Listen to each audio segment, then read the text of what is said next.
India के साथ comparison दो वजूहात पे इस वक्त हम नहीं कर सकते।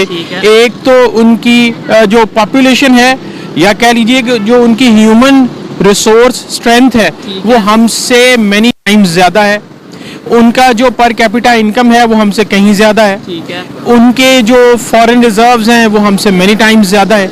लिहाजा हम अगर पाकिस्तान को उसके साथ कंपेयर करेंगे तो जाहिर है फिर हम अपने आप को बहुत लो फील करेंगे। जो इंडिया और बांग्लादेश की जहाँ तक बात है तो वो हमसे तकरीबन उन्होंने 20 साल पहले इन चीज़ों पे काम करना शुरू किया था। मतलब मैं अभी आप मेरे टॉपिक पे या मेरे जो मैं बात करना चाह रहा हूँ उसके ऊपर अभी आए हैं, मैं ये नहीं कह रहा। Look before the division of the sub continent, तो जो ब्रिटिश थे उन्होंने ज़्यादा फोकस दिया अपना हिंदुओं के साथ, और मुस्लिम को हैज़ा उसने एक टारगेट बनाया एज आ रिलीजियस बेस के ऊपर कि you have can't take participation with Hindu societies. ठीक है, तो इस बेस पे जो पाकिस्तान के लोग थे उनको गुमराह किया गया कि आप इनके साथ ना रहें। एक उनको वो कर दिया था, डिसमिस कर दिया था एक दूसरे को। ये तो एक अलग इशू है, लेकिन फोकस ये किताबों में ये भी पढ़ाया जा रहा है कि ज्यादातर जो फाइनेंशियल जो वर्क थी, मतलब जितनी भी दफ्तरी काम थे वो सब उनको सौंप दिए गए। ठीक है, हमने भी यही किताबों में पढ़ा है। ये बड़ी मजे की इन्होंने बात की है कि बिल्कुल इसमें कोई दो राय नहीं है कि वो बहुत ज़्यादा तरक्की कर चुके हैं, क्योंकि उन्होंने अपनी आईटी में बहुत काम किया, एजुकेशन पे बहुत काम किया, स्पोर्ट्स पे बहुत काम किया है, और अपने जो वो इंसानों की जो उनकी एक बहुत बड़ी मंडी है ना उसका फ़ायदा उन्होंने इस तरह उठाया है कि दुनिया की कोई भी बड़ी मल्टी नेशनल कंपनी है उसका ख्वाब है कि वो इंडिया में अपनी प्रोडक्ट लॉन्च करे, और उसका उन्होंने फायदा उठाया है। ऐसे तो देखा जाए हम भी दुनिया की 6वें नंबर पे बड़ी आबादी है। मिल के काम करता है वो हमेशा जो है वो सक्सेसफुल होता है, और उन्होंने गवर्नमेंट ने भी बिल्कुल काम किया। जैसे आईटी में आज से 30 साल पहले काम किया था, तो आज अगर आप देखें तो ग्लोबली ज्यादातर सीईओज जो जितनी भी टेक कंपनीज के हैं वो इंडियंस हैं। तो वो हमें लगता है कि वो एकदम हुआ, ऐसा नहीं है। जितने भी ये आपके जो माइक्रोसॉफ्ट के सीईओ हैं ये 30-35 साल से माइक्रोसॉफ्ट में काम कर रहे हैं। मुल्क के अंदर मुख्तलिफ किस्म के ग्रुप होते हैं, तो जैसे कि आप BLA ले लो या TTP ले लो, तो वो खुद ये इज़हार करते हैं कि भाई हम इन्वॉल्व है इसमें। अब ये कौन बनाते हैं, we have to capture them. अस्सलाम वालेकुम, नमस्ते, सत श्री अकाल। मैं हूं सुहेब चौधरी और आप देख रहे हैं मेरा और आपका YouTube channel real entertainment TV. आज मैं जिस टॉपिक पर वीडियो रिकॉर्ड करने जा रहा हूं, टॉपिक ये है कि Indian government world longest river cruise launch करने जा रही है, जो कि 4000 किलोमीटर कवर करेगी और बांग्लादेश से 1100 किलोमीटर ये गुजरती हुई जाएगी। इसी हवाले से पाकिस्तान की पब्लिक से बात करेंगे कि आखिर क्या वजह है कि इंडिया आए दिन वर्ल्ड रिकॉर्ड बना रहा है मुख्तलिफ फील्ड्स में। और दूसरे नंबर पे पीएम मोदी ने इसी हवाले से उन्होंने बोला है कि हम बांग्लादेश को चाहते हैं या मैसेज देते हैं कि वो ज्यादा से ज्यादा इस रिवर क्रूज से फायदा उठा सके। पाकिस्तान की पब्लिक इस हवाले से क्या राय रखती है, बांग्लादेश के लोग या बांग्लादेश इस रिवर क्रूज से क्या फायदा उठा सकेगा, इंडिया को इस रिवर क्रूज से क्या फायदा होगा, जानते हैं पाकिस्तान की पब्लिक से। और जो मेरी पर्सनल ओपिनियन है इस हवाले से वो मैं आपको बताऊंगा वीडियो के लास्ट में। चलते हैं वीडियो की तरफ और मिलते हैं वीडियो के बाद। अस्सलाम वालेकुम। वालेकुम अस्सलाम। आपका नाम? आसिफ उस्मानी। क्या करते हैं? मैं प्रिंसिपल हूँ पंजाब कॉलेज में। प्रिंसिपल है, जबरदस्त। पंजाब कॉलेज में प्रिंसिपल है, बड़ा खुशी भी हुई आपसे मिलके और साथ मजा आएगा बात करने में। टॉपिक ये है एजुकेशन और टूरिज्म, खास तौर पे टूरिज्म के हवाले से हम बात करेंगे कि इंडिया ने एक वर्ल्ड लॉन्गेस्ट रिवर क्रूज बनाया है, जो कि वो 13 को जाके लॉन्च करेंगे उसको, जो कि 4000 किलोमीटर का फासला तय करेगी। और इसके अलावा टूरिज्म को बहुत ज्यादा प्रमोट किया जाएगा उसके थ्रू। सेकेंडली बांग्लादेश से भी 1100 किलोमीटर वो गुजरेगी, 1100 किलोमीटर का फासला तय करेगी। क्या कहना चाहेंगे, इंडिया रिकॉर्ड पे रिकॉर्ड, वर्ल्ड रिकॉर्ड पे रिकॉर्ड बनाता जा रहा है मुख्तलिफ फील्ड्स में, और उसकी रीजन क्या है? बिस्मिल्लाहिर्रहमानिर्रहीम। सबसे पहले तो आपका बहुत शुक्रिया। सर मैं थोड़ी सी ना बात को लंबी हो जाएगी, बट मैं आपको कोई मसला नहीं। देखने वाले चाहते हैं कि कोई एजुकेटेड बंदा और उससे ज्यादा से ज्यादा बात सुनी जाए और उसकी बात देखी जाए। असल में ना हमें थोड़ा सा इस चीज को इंडिया के साथ कंपैरिजन से हट के देखना है। ठीक है। इंडिया के साथ कंपैरिजन दो वजूहात पे इस वक्त हम नहीं कर सकते। एक तो उनकी जो पॉपुलेशन है या कह लीजिए कि जो उनकी ह्यूमन रिसोर्स स्ट्रेंथ है वो हमसे मैनी टाइम्स ज़्यादा है। उनका जो पर कैपिटा इनकम है वो हमसे कहीं ज़्यादा है। ठीक है। उनके जो फॉरेन रिजर्व्स हैं वो हमसे मैनी टाइम्स ज़्यादा है। लिहाजा हम अगर पाकिस्तान को उसके साथ कंपेयर करेंगे तो जाहिर है फिर हम अपने आप को बहुत लो फील करेंगे। हमने इसको यूं देखना है कि इस वक्त जैसे सारी दुनिया डिफरेंट एवेन्यूज तलाश कर रही है कि हम अपने मुल्क में इकोनॉमी को कैसे बूस्ट अप कर सकते हैं। बिल्कुल, और खास तौर पे जो रिसोर्सेज मौजूद हैं, जो सोर्सेज मौजूद हैं, उनसे कैसे फायदा उठाया जाए, दुनिया ये देख रही है कि जो उनके पास मौजूद है उनसे कैसे फायदा उठाया। एग्जैक्टली तो पाकिस्तान को इस सिमत भी तवज्जो देनी चाहिए। इस सिलसिले में जो प्रीवियस गवर्नमेंट थी खान साहब की, उसमें इस सिलसिले में काफ़ी काम हुआ। For the first time in history हमने सुना कि जी पाकिस्तान को भी एक टूरिस्ट प्लेस के तौर पे इंट्रोड्यूस कराया जा रहा है। अल्हम्दुलिल्लाह पाकिस्तान एक ऐसा मुल्क है जहाँ पे डेजर्ट्स भी हैं, जहाँ पे आपके पास रिवर्स भी हैं, जहाँ आपके पास 4 वेदर्स हैं, माउंटेन्स हैं। क्या फायदा ये सब कुछ होने का जब हम फायदा नहीं उठा पा रहे, जब टूरिज्म यहाँ पे खत्म होता जा रहा है। इंटरनेशनल टूरिस्ट की बात तो दूर है, हमारे अपने जो टूरिस्ट हैं वो ही अब नहीं उस तरीके से टूरिज्म को फरोग कर पा रहे। और सेकेंडली आपकी बात जो आपने बोला कि इंडिया की आबादी ज्यादा है जिसकी वजह से हम कंपेयर नहीं कर सकते,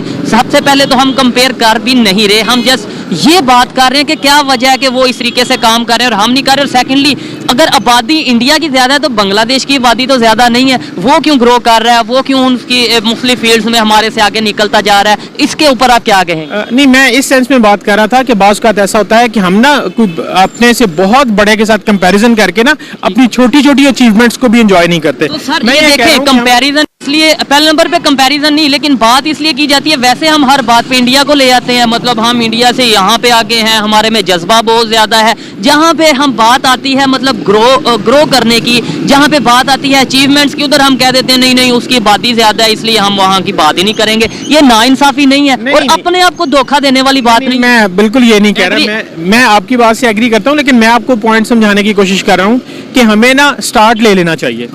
हमें स्टार्ट ले लेना चाहिए कि हम भी टूरिज्म को प्रमोट करें, हम भी इंडियंस की तरह, ऑस्ट्रेलियंस की तरह, बंगालियों की तरह, श्रीलंकन्स की तरह स्पोर्ट्स को प्रमोट करें।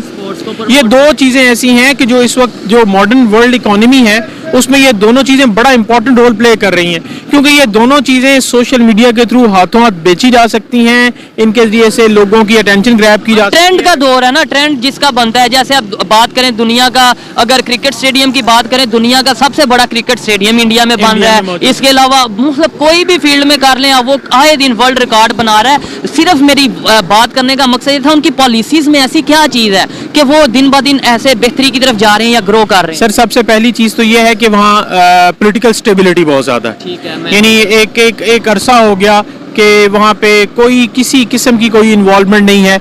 आप जैसे ही उनके इलेक्शन से पहले बेशक जो मर्जी हो, the moment the results are announced, उसके बाद सारी पार्टीज एग्री कर जाती हैं कि जी हम इससे एग्री करते हैं। उसके बाद फिर मुल्क चलता है।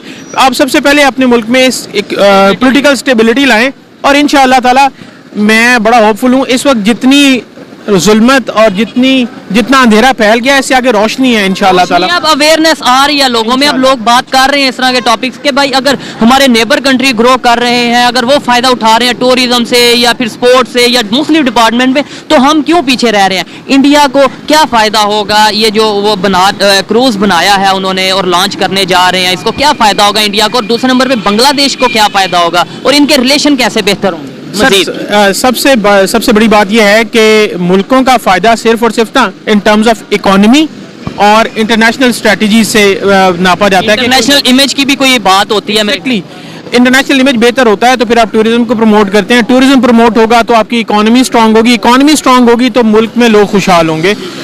बांग्लादेश जाहिर है हमसे ये उनको तो आज़ाद हुए उनको 50 साल हुए, ठीक, और उन्होंने इस वक्त उनके जो फॉरेन रिजर्व्स हैं वो हमसे 7 टाइम्स ज्यादा हैं उनके। तो इसके अंदर हम क्या लॉजिक देंगे पाकिस्तान वाले के उनकी आबादी कम है ज्यादा है? मतलब इसके इंडिया की दफा तो हमारे पास बड़ा अच्छा लॉजिक मिल गया ना हमें कि आबादी ज्यादा है, उनकी दफा क्या लॉजिक देंगे? Political stability. अपने घर की तरफ नहीं हम आएंगे कि हमारी गलती मुल्क में नहीं, हमारी नहीं, मैं यानी आप कंपैरिजन की बात कर रहे हैं कि पाकिस्तान में ऐसा क्या नहीं है। पाकिस्तान में नहीं हो रहा है ऐसा, क्या नहीं, क्यों नहीं हो रहा? पाकिस्तान में पॉलिटिकल स्टेबिलिटी नहीं है। जो भी पाकिस्तान में मौजूद पावर्स हैं जो इस सारी सिस्टम को कंट्रोल करती हैं, वो बेसिकली शायद पाकिस्तान के साथ सिंसियर नहीं है। पॉलिटिकल स्टेबिलिटी आएगी वो किसी भी गवर्नमेंट के थ्रू आए, आप पॉलिटिकल स्टेबिलिटी लाएं, देखें ये सारी चीजें प्रमोट होंगी। बेहतर हो जाएंगी। लास्ट में बस ये बता दें, आप कॉलेज के प्रिंसिपल हैं, बहुत से स्टूडेंट्स आपके अंडर मतलब आपके थ्रू वो कोचिंग लेते हैं और आगे जाके उन्होंने पाकिस्तान में अपना अपनी कंट्रीब्यूशन देनी है इस कंट्री में। क्या ऐसा किया जाए कि अब हमें ये बताने की जरूरत है कि भाई गवर्नमेंट को ब्लेम करना छोड़ो, खुद को अपनी जिम्मेदारियां जानो, और दूसरे नंबर पे अगर इंडिया या कोई भी नेबर कंट्री कुछ बेहतर कर रहा है तो उसे सीखो, बजाय ये कहने के कि उसकी आबादी ज्यादा है तो उसे तो हम कंपैरिजन नहीं करेंगे। नहीं, इसमें सिंपल सी बात है जी कि हम अपनी जो हमारी जितनी भी यूथ है जिनसे मेरी बात है वो अपने अंदर ना स्किल्स को प्रमोट करें। बिल्कुल। ये हमारी जो लर्निंग है, सिर्फ इंफॉर्मेशन कलेक्शन ही हमारा मोटिव नहीं होना चाहिए, हमने ना स्किल्स को इम्प्रूव करना है। हम वो, और आजकल जैसे सोशल मीडिया का दौर है, आपके अंदर कोई भी स्किल है आप उसके थ्रू बहुत अर्निंग कर सकते हैं, और इंडिया में जाहिर है ये चीज़ें बड़ी प्रमोट हुई, आईटी में वो बहुत आगे निकल गए, और इन वजूहात की मेडिसिन में, मेडिकल की फील्ड में वो बहुत आगे निकल गए। बिल्कुल, इसमें कोई दो राय नहीं है कि वो बहुत ज़्यादा तरक्की कर चुके हैं, क्योंकि उन्होंने अपनी आईटी में बहुत काम किया है, एजुकेशन में बहुत काम किया, स्पोर्ट्स में बहुत काम किया है, और अपने जो वो उन इंसानों की जो उनकी एक बहुत बड़ी मंडी है ना, उसका फ़ायदा उन्होंने इस तरह उठाया है कि दुनिया की कोई भी बड़ी मल्टी नेशनल कंपनी है उसका ख्वाब है कि वो इंडिया में अपनी प्रोडक्ट लॉन्च करे, और उसका उन्होंने फ़ायदा उठाया है। ऐसे तो देखा जाए हम भी दुनिया की छवें नंबर पे बड़ी आबादी है, कुछ ना कुछ हमें भी बेनिफिट होना चाहिए था, हम भी फायदा उठाते, लेकिन हम उस तरीके से फायदा नहीं उठा। हमारे सियासतदान जब मुल्क के साथ मुखलिस होंगे और उनके पीछे मौजूद ताकतें मुल्क के साथ मुखलिस होंगी तो ये सवाल सड़कों पे पूछे ही नहीं जाएंगे, ये तो बहुत पीछे रह जाएंगे, हम और बहुत सारी अच्छी बातें करेंगे। ये सिर्फ और सिर्फ सियासी इस्तेकाम की जरूरत है, और लेकिन इंशाअल्लाह ताला बहुत जल्द हम पुरुम्मीद हैं जी, इंशाअल्लाह ताला जितनी आगे रोशनी इंशाअल्लाह। रोशनी है। बहुत अच्छा लगा इनसे बात करके, कुछ बातों से थोड़ा सा डिसएग्री करता हूँ और काफी बातों से मैं एग्री करता हूँ, और उनमें से एक बात ये है कि अब आगे उम्मीद अच्छे की जा सकती है, और वो सब डिपेंड करता है पाकिस्तान की यूथ पे। आइए मजीद किसी से बात करते हैं। बहुत शुक्रिया sir, thank you so much. अस्सलाम वालेकुम। वालेकुम अस्सलाम। आपका नाम? उस्मान। क्या करते हैं? जी मैं प्राइवेट जॉब करता हूँ। प्राइवेट जॉब करते हैं। मेरा टॉपिक ये है कि इंडिया ने world longest river cruise launch करने जा रहा है इंडिया। इसी वाले से मैं वीडियो रिकॉर्ड कर रहा हूँ कि वो जो रिवर क्रूज है दुनिया का सबसे बड़ा रिवर क्रूज होगा। आए दिन इंडिया वर्ल्ड रिकॉर्ड पे वर्ल्ड रिकॉर्ड बना रहा है। अभी टूरिज्म को प्रमोट करने के लिए, इंटरनेशनल टूरिज्म को प्रमोट करने के लिए उन्होंने ये अगर काम किया है, क्या फायदा होगा इंडिया को?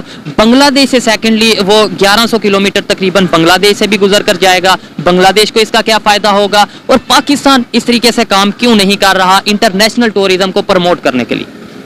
मेरे ख्याल से आपकी बात ठीक है, पाकिस्तान का उस तरीके से काम नहीं हुआ टूरिज्म पे, बट अगर आप पिछले 3-4 साल में देखें तो कुछ अच्छे स्टेप्स भी उठाए गए हैं गवर्नमेंट की तरफ से। जैसे जो स्कर्दू का एयरपोर्ट था उसको इंटरनेशनल किया गया। पहले कोविड की वजह से जारी बात है उस तरह की फ्लाइट्स वगैरह नहीं आ रही थी यहाँ, तो लोग उस तरह का नहीं आ रहे थे, बट ये स्कर्दू का जैसे एयरपोर्ट इंटरनेशनल हुआ है तो उससे ये है कि उसको प्रमोशन तो मिलेगी। बट आप बिल्कुल सही कह रहे हैं, क्योंकि पिछले 70 साल से जी बिल्कुल। अगर बात करें अपने नेबर कंट्री की, खासतौर पे इंडिया की बात करें, उनके टूरिज्म जो उनकी पॉलिसीज हैं उनको देखें और अपनी टूरिज्म पॉलिसीज को देखें, वहां पर टूरिज्म का जो रेशियो है बढ़ती जा रही है, हमारे यहाँ पे कम हो रही है। क्या रीजन समझते हैं? आई थिंक उसके पीछे रीजन ये है कि जैसे हमारी यहाँ स्टेबिलिटी आती ही नहीं है, ना पॉलिटिकल स्टेबिलिटी आती है, ना और प्रॉब्लम्स हमारी हल होती हैं, तो जिसकी वजह इशू भी रहता है। जी जी बिल्कुल ऐसे ही है। जो सिक्योरिटी इश्यूज थे पहले हमारे काफ़ी ज़्यादा इंटरनल चैलेंजेस थे, जैसे इंटरनेशनल टीम्स नहीं आती थी क्रिकेट की। अब ये है कि पॉजिटिव स्टेप्स हो रहे हैं, हमें आई थिंक पॉजिटिव आगे फ्यूचर के लिए सोचना चाहिए।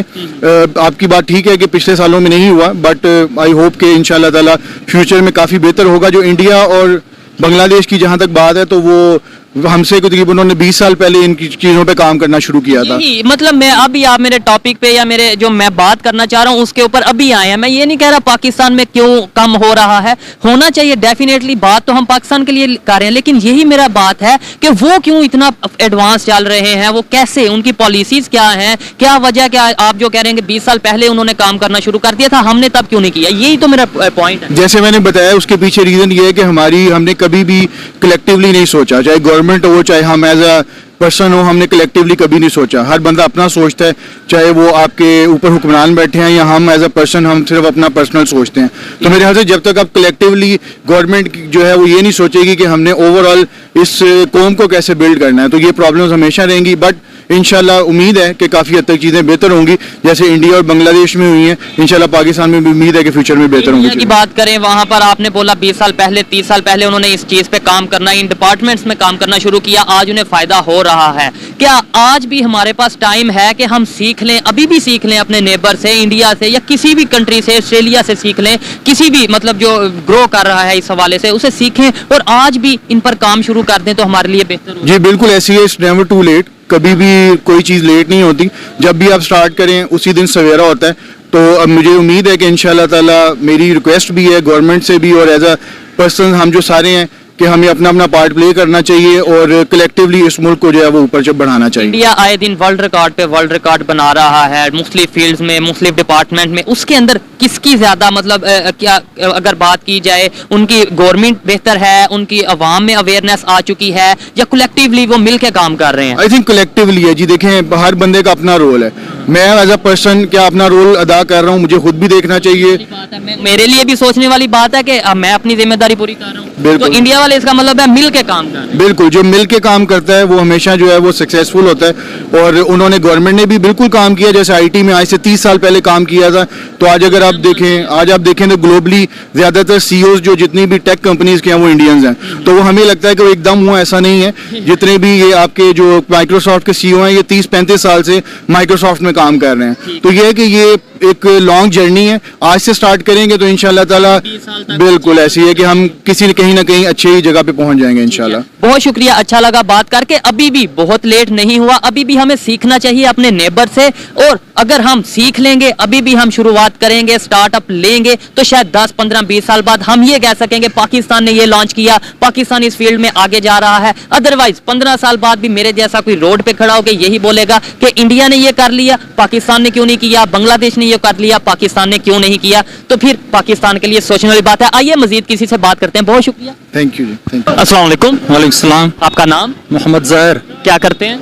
मैं यहाँ जीसीयू में पढ़ रहा हूँ। जीसीयू में पढ़ रहे हैं, जीसी यूनिवर्सिटी में आप पढ़ रहे हैं। कहाँ से बिलोंग करते हैं? I belong to Balochistan. Balochistan से बिलोंग करते हैं। मैं जिस टॉपिक पे वीडियो रिकॉर्ड कर रहा हूँ, टॉपिक ये है इंडिया ने अब world longest river cruise launch करने जा रहा है, जो कि 4000 किलोमीटर का फासला एरिया कवर करेगी। इसके अलावा दुनिया की सबसे बड़ी रिवर क्रूज होने जा रही है। क्या समझते हैं, इंडिया आए दिन कोई ना कोई वर्ल्ड रिकॉर्ड बना रहा है। अभी टूरिज्म के हवाले से वो काफी ज्यादा काम कर रहा है, और सेकेंडली नेबर्स के साथ उसके रिलेशन काफी बेहतर हो रहे हैं। जैसे बांग्लादेश के साथ तो अभी ये जो प्रोजेक्ट है, इसके अंदर बांग्लादेश से भी 1100 किलोमीटर वो गुजरेगी। इस पर क्या कहना चाहेंगे आप? जी ऑब्वियसली नो डाउट कि टूरिज्म के बारे में आपने बात की। टूरिज्म एक तरीका है, एक वे है गुड रिलेशनशिप कायम रखने का। ठीक है। तो टूरिज्म, आपका क्वेश्चन में आई अंडरस्टूड कि टूरिज्म क्यों पाकिस्तान में नहीं है बनिस्बत as compared to India and Bangladesh. जाहिर सी बात है, सिंपल क्वेश्चन है, you have to protect the foreign investors. जबरदस्त। तो जब आप उनको ये तसल्ली दे, आप उनको ये सिक्योरिटी प्रोवाइड करें, दे मस्ट वेलकम। ठीक है। जैसे अभी आप रिसेंटली बात करें क्रिकेट की, जो आते हैं फॉरेन, ठीक है, उनको हमने एक बहुत ही अच्छा सिक्योरिटी मुहैया की है। ठीक है। प्लस हम उनको ये एतमाद दिलाया कि you will be protect here. लेकिन अभी बहुत सी टीम्स ऐसी हैं जो यहाँ पर पहले आना चाह रही थी, अब नहीं आना चाह रही। पाकिस्तान में सिक्योरिटी का इश्यूज फिर से दोबारा से बढ़ते जा रहे हैं, जबकि इंडिया में जो से IPL हो रही है और पूरी दुनिया के जो से क्रिकेटर हैं वो वहाँ पर आने के लिए ख्वाहिशमंद है। ऑब्वियसली यू आर राइट, लेकिन with the passage of time ये ऐसा ऐसा होता जाएगा। देखो पिछले साल आप देख लो, मतलब आज से 2-3 साल पहले कोई भी नहीं आ रहा, लेकिन अभी रिसेंटली आ रहे। जाहिर सी बात, इंग्लैंड जैसे बड़ा टीम आया। ठीक है। और लेकिन ये है कि अभी 2-3 साल से आप बात कर रहे हैं, नो डाउट के न्यूजीलैंड भी आया, टीम्स आई, लेकिन अब ये दहशतगर्दी या टेररिस्ट की वेव दोबारा से स्टार्ट हो रही है। बलूचिस्तान से बिलोंग करते हैं, बलूचिस्तान में आए दिन जो तालिबान की तरफ से किया जा रहा है, इस्लामाबाद में जो किया जा रहा है, आपको नहीं लगता ऐसे टूरिज्म पे बहुत ज्यादा इफेक्ट होगा, बहुत ज्यादा पाकिस्तान का इमेज खराब होगा? जी जाहिर सी बात है, मुल्क के अंदर मुख्तलिफ किस्म के ग्रुप होते हैं।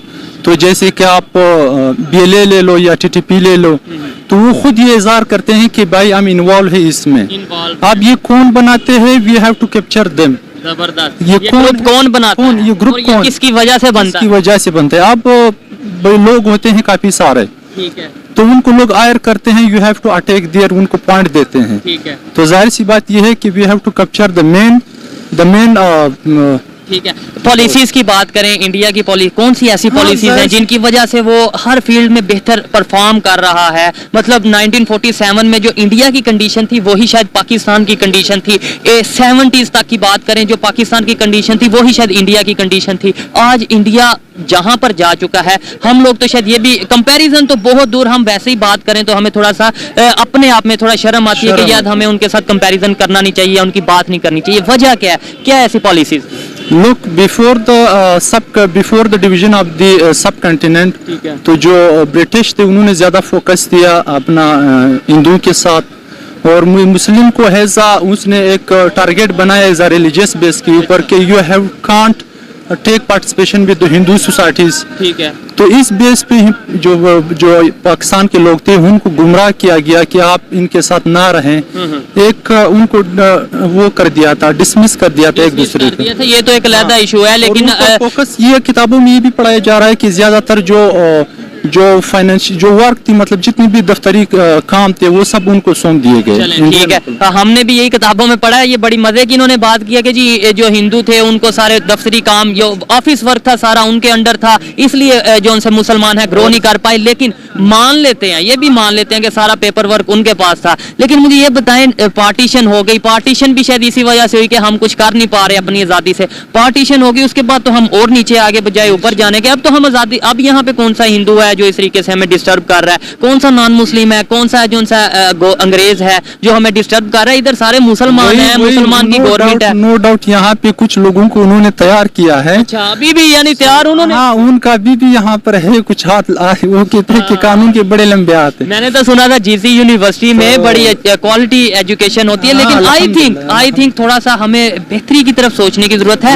हमेशा किसी को ब्लेम करने के लिए अपने आप को ही ब्लेम करना पड़ेगा, लेकिन उनको पकड़ना पड़ेगा जो ये धंधे करवा रहे हैं या जो कर रहे हैं। ठीक है। बांग्लादेश की बात करें, वो कैसे ग्रो कर रहा है? वहाँ पे कोई गोरे या अंग्रेज जो हैं वो नहीं, उनकी अपनी मदद आप है।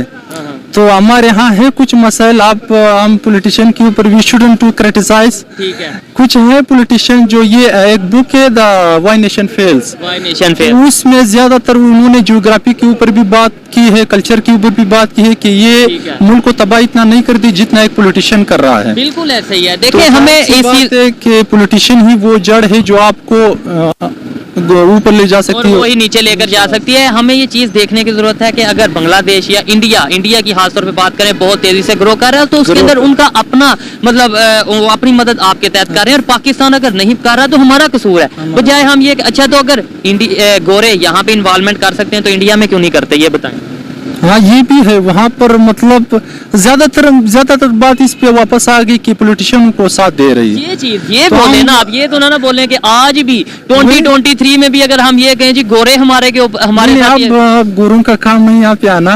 अब यहाँ गोरे बने हुए हैं, यहाँ पे गोरे बने हुए हैं, मतलब जिन्हें काले अंग्रेज भी कहा जाता है। ऐसे ही है। इस चीज से काफी हद तक एग्री करता हूँ कि कहीं ना कहीं हमारी अपनी गलती है, और हमें जब तक अपनी गलतियों को नहीं बेहतर करेंगे तब तक शायद हम बेहतरी की तरफ नहीं जाएंगे। पाकिस्तानी पब्लिक की ओपिनियन आप तक पहुंचाइए, और अगर इस हवाले से जो आज की वीडियो थी इस हवाले से मेरी पर्सनल ओपिनियन की बात की जाए तो मैं ये समझता हूं कि ये सब कुछ अगर कोई भी फील्ड में कोई भी कंट्री डेवलपमेंट की तरफ जा रहा है तो ये डिपेंड करता है उनके विजन पे। आज से 15 साल पहले, 20 साल पहले, 30 साल पहले जो इंडिया वालों ने विजन बनाया, आज उसका फायदा उन्हें नजर आ रहा है हर फील्ड में, और इकोनॉमी भी उनकी ग्रो कर रही है, इंटरनेशनल इमेज उनका बेहतर हो रहा है। पाकिस्तान को भी चाहिए कि अभी भी वक्त है, अभी भी हम स्टार्ट लें, अभी भी हम मुख्तलिफ फील्ड्स में अपने आप को ग्रो करने की तरफ जाएं, किसी को ब्लेम करने की बजाय अपने आप पे ब्लेम, अपनी गलतियों को देखें, और खुद की गलतियों को जब हम देखेंगे उनको बेहतर करेंगे तभी पाकिस्तान किसी भी फील्ड में बेहतरी से ग्रो कर पाएगा। ये मेरी पर्सनल ओपिनियन थी, आप इसे एग्री भी कर सकते हैं और डिसएग्री भी कर सकते हैं। वीडियो कैसी लगी कमेंट में जरूर बताइएगा। मिलते हैं नेक्स्ट वीडियो में, तब तक के लिए पीस आउट, अल्लाह हाफिज।